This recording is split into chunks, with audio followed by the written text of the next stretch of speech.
various ways that the story is being covered in the media. One report says Professor Glenda Gray has been cleared for her recent comments about government's lockdown regulations. Another says that the South African Medical Research Council has called off the investigation. Do you want to just clear that up for us?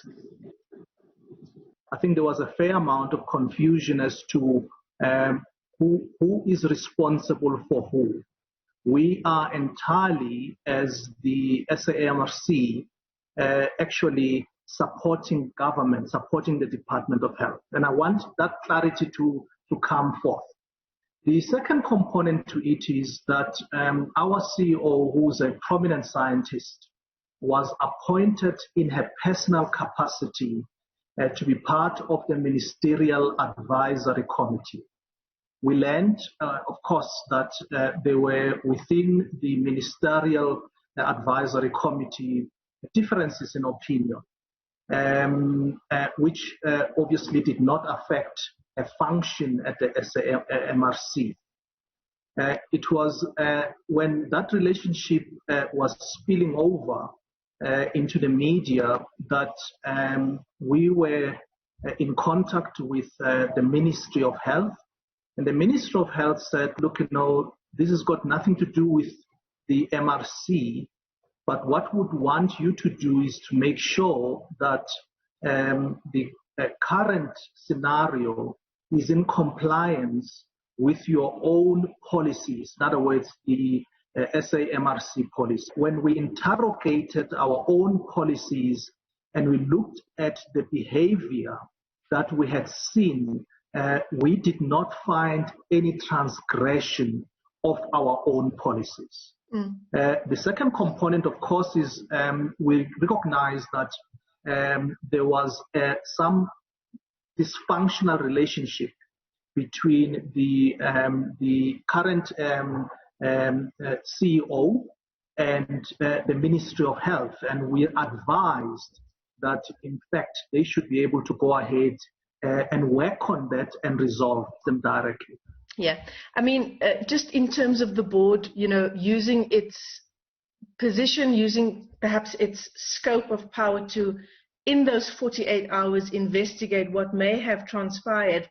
And in light of what you've said again, in terms of the mandate of the SAMRC to advance the nation's quality of life and the nation's health, is there perhaps a suggestion? Do you reckon there could be some advice given to your CEO to apologize if indeed these statements that were made regarding government's handling of COVID-19, if these statements were untrue, should Professor Gray be apologizing? Yeah, we take it that we have a very dynamic, a very functional CEO who understands what the issues are. It is not the board's. It is not the board that is going to make her understand the gravity of the situation. The board's position at the moment is she needs to work that out with the Ministry of Health. That is the board's position at this stage. Essentially, we are saying that there may well be in the near future a possibility for the two parties to work it together without the interference of the board or any other party for that matter. It is a pity that, in fact, there has been a large number of other role players who have come into the picture. And in my view, and in the board's view, they have managed to detract the parties from focusing on the resolution of the differences that they have at the moment. It is an absolute pity. But our role is essentially to support the ministry and to support the CEO in finding a common ground and a resolution. So have the findings or the decision that you've just described to me, have these decisions been relayed to the health minister, to the ministry and to the committee? Yes, the board, after its meeting last night, we relayed the board's decision and outcome of its investigation to both the CEO and representatives of the Ministry of Health. And Professor, what I'd like to ask you is, you've taken a very diplomatic approach in how you've described the investigations and the things that have unfolded over the past weeks. Has what has unfolded led to strained relations between the Department of Health and your organization? Not at all. We would like to believe, in fact, if anything, the relationship between the MRC and the Department of Health has somehow been strengthened, in the sense that we now feel that we are actually closer together in terms of understanding what the issues are, but most importantly, in trying hard to focus on the most relevant issues that the South African public is facing at the moment. So it is my view that the issues have not in any way polarized the relationship between us. In fact, if anything, it has brought us closer together. So, Prof, as we wind down and end of our interview, we've certainly appreciated being able to, as the media, to be able to speak to Professor Glenda Gray, even long before COVID-19 came into our lives. She's incredibly well respected, not only here at home, but around the world for the work she's done as a scientist. Will she still be engaging with the media? Is that something that the board has advised her on? Yeah, just to perhaps go back to that point. When we appointed a subcommittee on Thursday last week, we restricted the interface of all members of the MRC, including the board and the CEO, so that we could carry out what we thought was going to be a fair investigation without things popping in all the time. When that investigation ended, which was yesterday, we then allowed all members of the MRC to now interface, just like they've done in the past, with the media. Yeah, and of course, academic free speech was one of the things that came up in the issues that have arisen over the past weeks. The hope would certainly be that going forward, that is not stifled as well.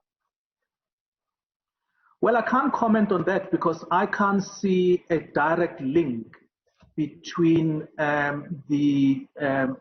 what we are trying to achieve, which is basically focusing on the pandemic, and the academic speech. I think I'm obviously left to ask the colleagues that have raised the question of academic speech to be able to explain a direct link between the two.